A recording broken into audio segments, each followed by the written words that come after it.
నమస్కారం. నేను 'కాంత' సినిమా చూడడం జరిగింది. 'కాంత' సినిమా అసలు ఎందుకు తీశారో అని అర్థం కాలేదు. అసలు ఏమీ కథ లేకుండా, ఎలాంటి ఒక అవగాహన లేకుండా తీశారు ఈ సినిమానే అనిపించింది. సినిమా కథలో తను చెరదీసిన వ్యక్తి తనకన్నా ఎత్తులో ఉండి పొగడ్తలు వస్తూ ఉంటే అతని ఎదుగుదల చూసి పోయిన సముద్రకని అతనిని చంపేసైనా ఉండాలి, లేదా జైలుకు పట్టించినప్పుడు జైల్లోనైనా మగ్గనివ్వాలి. అది కూడా చేయకుండా తానే జామీన్ ఇచ్చి నీకు బుద్ధొచ్చేటట్టు చేశాను అని చెప్తాడు. కానీ అతనికి అంటే దుల్కర్ సల్మాన్కి చప్పట్లు అంటే ఇష్టం. చప్పట్లు తనకి కావాలి, తనకి పేరు రావాలి అనే ఒక ఉద్దేశంతో ఉంటాడు. ఆ తర్వాత సముద్రకని తన తల్లి జీవిత చరిత్ర తీస్తున్నా అని మళ్ళీ సముద్రకని తను చేరదీసిన మహాదేవ్ని హీరోగా పెట్టుకొని సినిమా చేస్తాను అని అంటాడు. తనకు నచ్చని ఒక వ్యక్తిని మళ్ళీ ఎలా పెట్టుకొని సినిమా తీస్తాడు, ఎలా తీయాలని అనుకుంటాడు. తీయకపోతే వేరే అతన్ని పెట్టి కూడా ఈ సినిమాని తీయవచ్చు. కానీ అలా కాకుండా అతన్నే పెట్టి తన తల్లి సినిమా తీయాలని అనుకుంటాడు. అలా తీయాలి అని అనుకున్నప్పుడు తన తల్లి తనను ఎలా కష్టపడింది, తన తల్లిని మోసం చేసిన వాడిని ఎలా ఎదుర్కొంది, తనని ఎలాగా పెంచింది, తనకి ఇలా డైరెక్టర్ అవ్వడానికి ఎంతటి కష్టాలను ఎదుర్కొంది, తను పనిచేస్తూ చివరికి తను డైరెక్టర్ అయిన తర్వాత తీసిన మొదటి సినిమాతో తన భర్త దగ్గరికి వెళ్ళి ఎలా ప్రతీకారం తీర్చుకున్నదని సినిమాలో చూపించే విధంగా ఉండాలి. కానీ ఈ సినిమాలో అతను కేవలం దుల్కర్ సల్మాన్ మీద ప్రతీకారం తీర్చుకోవడానికే లేదా అతన్ని అణగదొక్కడానికే సినిమా తీసినట్టు అనిపించింది. పాపం మధ్యలో బలైంది హీరోయిన్ మాత్రమే. హీరోయిన్ పాత్ర కూడా ఇందులో ఏమీ లేదు. తన అసలు పేరు కూడా తనకి తెలియకుండా చేసి కుమారి అనే ఒక పేరు పెట్టి ఆమెను ఎక్కడి నుంచో అనాథం తీసుకొచ్చి ఆమెకు కూడా ఓనమాల దగ్గర నుంచి నటన దగ్గర నుంచి అన్నీ నేర్పి ఒక కూతురులా చూసుకున్న తండ్రి చివరికి ఆమెను అతని చేత అలా నటించమని చెప్పి వాడు నిజంగా మంచివాడు కాదు అని అందరికీ ప్రూఫ్ చేయడానికి ప్రయత్నించాడు. సరే, అందులో సఫలమయ్యాడా అంటే లేదు, సఫలం కాలేదు. దుల్కర్ సల్మాన్ అసలు నిజస్వరూపం ఏంటో ఎవరికీ తెలియనియలేదు. పోనీ తెలియనిచ్చిన తర్వాత అయినా దుల్కర్ సల్మాన్ భార్య వచ్చి ఆమెతో గొడవ పెట్టుకొని ఆమెను చంపేసైనా ఉండాలి. కానీ చంపేసింది ఎవరు అనేది చివరి వరకు తెలియదు. నువ్వే చంపేశావు అని ఒక సముద్రకనిని రానా అడగడము లేదా దుల్కర్ సల్మాన్నే అనుమానించడం జరుగుతుంది. చివరికి దుల్కర్ సల్మాన్ నేనే చంపేశాను అని అంటాడు. కానీ ఆడియో మొత్తం వినకుండా నువ్వు ఎలా చంపేస్తావు అని అంటే ఆ ఆడియోలో మాత్రం ఏముంటుంది, ఏమీ ఉండదు. ఇలా మనం అతన్ని అడుగుదాము, ఇలా నటిద్దాము అని మాత్రమే ఉంటుంది. కానీ మధ్యలో బలైంది మాత్రం కేవలం హీరోయినే. దీనికి కాంత అని పేరు పెడితే ఎంత బాగుంటుందో అని అనుకున్నాం. కానీ అంత పెద్దగా ఇది ఆకట్టుకోలేదని మనకు తెలిసిపోయింది. అసలు కథనే లేదు. కథ చెప్పాలి, తన తల్లి కథ చెప్పాలి అనుకున్నప్పుడు తన తల్లిని మోసం చేసిన వాడి గురించి చెప్తూ వాడు ఎవడైతే ఇండస్ట్రీలో ఉన్నాడో వాడికి చెంపపెట్టులా సినిమా తీయాలి సముద్రకని. కానీ అలా తీయకుండా కేవలం తన తల్లి కథ తీస్తున్నా అనే ఉద్దేశంతో, తన మాట వినలేదు తన శిష్యుడు అనే ఉద్దేశంతో తన శిష్యుని మీద పగబట్టినట్టు అయింది. పోనీ ఆ పగనైనా పూర్తిగా తీర్చుకున్నాడా అంటే అది లేదు. కేవలం తనకు మాత్రమే తెలిసిన కథను తీస్తున్నాడు అన్నప్పుడైనా తన తల్లిని చూపిస్తూ తన తల్లి పడ్డ కష్టాలను అవన్నీ చూపించి ఒక కన్క్లూజన్ ఇచ్చాడా అంటే అది కూడా లేదు. చివరికి ఏతావాత తేలిందేమంటే ఇందులో జోకర్గా మిగిలిపోయింది ఒక్క రానా మాత్రమే. అసలు ఈ రానాను ఎందుకు తీసుకువచ్చాడు అనేది కూడా అర్థం కాలేదు. ఒక పాయింట్ ఆఫ్ వ్యూలో చూస్తే ఇదంతా అంటే రానా రావడము, వీళ్ళని ప్రశ్నించడము ఇదంతా చూసినప్పుడు నేను మాత్రం ఇది కూడా షూట్ చేస్తున్నారే, షూటింగ్లో ఒక భాగమే అనుకున్నాను. కానీ తర్వాత తెలిసింది ఏంటంటే ఇందులో అసలు అది నిజం కాదు, ఇది షూటింగ్ కాదు, కేవలం ఇదొక ఇన్వెస్టిగేషన్ అని మాత్రమే తెలిసింది. పోనీ అతనైనా సరిగా చేశాడా అంటే అతను సరిగా చేయలేదు, జోకర్ లాగా మిగిలిపోయాడు.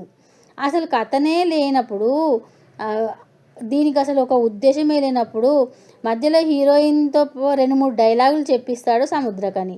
అవేంటంటే, నీ సంగతి తెలుస్తాను, ఆ రోజు నువ్వు మేడపై నుంచి నన్ను తోసేసావు కదా అనే మాటలు హీరోయిన్తో అనిపిస్తాడు. అవి ఎందుకు అనిపించాడు ఆ మాటలు? అసలు కథ ఏంటి? అసలు హీరో ఎవరైనా చంపాడా, మోసం చేసి ఎవరినైనా అన్యాయం చేశాడా అనేది సముద్రకనికి తెలిసి అతని మీద పగ తీర్చుకున్నాడా అని కూడా చూపించలేదు. యాక్చువల్గా నేను ఏమనుకున్నానంటే, దీపికా పడుకోనే షారుఖ్ ఖాన్ సినిమా ఉంటుంది కదా, అదే సినిమా కావచ్చేమో, లేదా హర్రర్ సినిమా అయ్యి ఉండొచ్చేమో, లేదా షూటింగ్ చేస్తున్నప్పుడు వాళ్ళ అమ్మ ఆత్మ ఈమెలోకి వచ్చేసి తన పగ ఇతని ద్వారా తీర్చుకుంటుందేమో, ఆమెను మోసం చేసిన వాడు కూడా దుల్కర్ సల్మాన్ లాగానే ఉంటాడేమో అని నేను అనుకున్నాను. కానీ మొత్తానికి తర్వాత తెలియదు ఏంటంటే, సినిమాలో కథ లేదు, పత లేదు, పస లేదు. అసలు ఎందుకు సినిమా తీశారు అంత కాస్ట్ పెట్టి, అంత అది పెట్టి? ఇంకా దుల్కర్ సల్మాను పాత సినిమాలో అంటే మహానటి తీసిన అందులో నుంచి ఇంకా బయటపడలేకపోతున్నాడు ఏమో దుల్కర్ సల్మాన్ అని అనిపిస్తుంది. లక్కీ భాస్కర్ తర్వాత చాలా సినిమాలు 2-3 సినిమాలు వచ్చినా కూడా అవంతగా ఆకట్టుకోలేదు.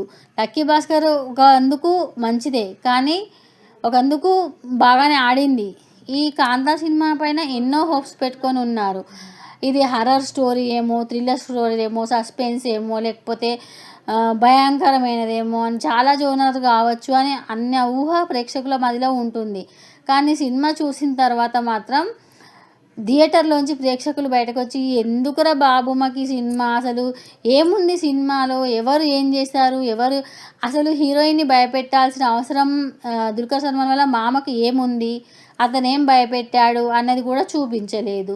పోనీ హీరో భార్య వచ్చి చంపింది అన్న ఒక కన్క్లూజన్ ఇచ్చినా కూడా అక్కడ మనకి సరే న్యాయమే కదా, తన భర్త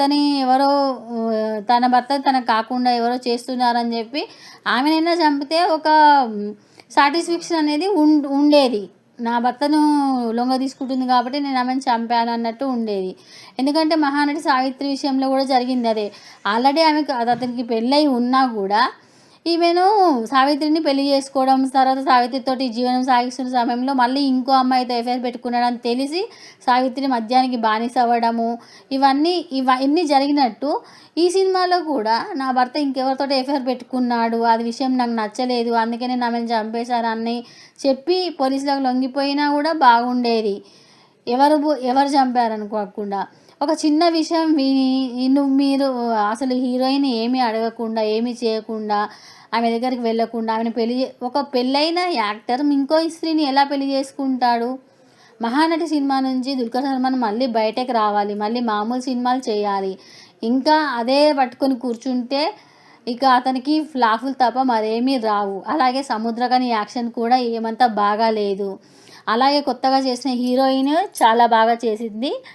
ఆమె నటనలో సందేహమే అవసరం లేదు.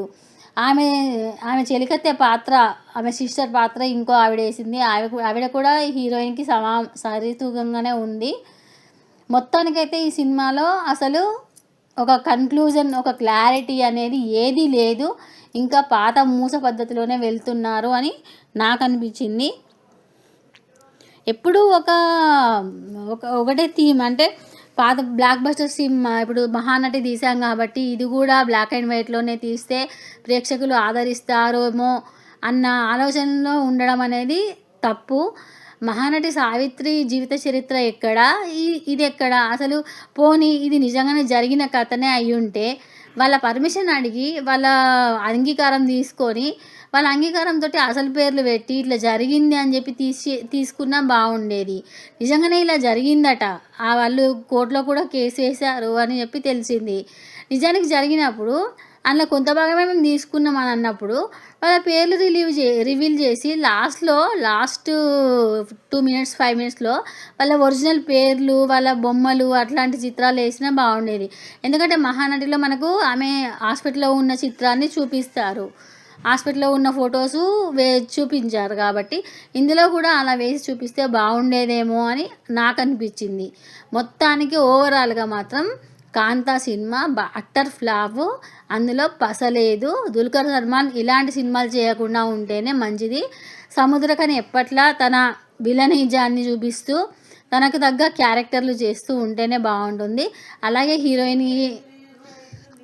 హీరోయిన్ క్యారెక్టర్ కూడా చాలా బాగుంది. ఆమెకి ఇంకిన్ని మరిన్ని అవకాశాలు రావాలని, ఆమె మన తెలుగులో కూడా మంచిగా నటించాలని కోరుకుంటున్నాను. ధన్యవాదాలు.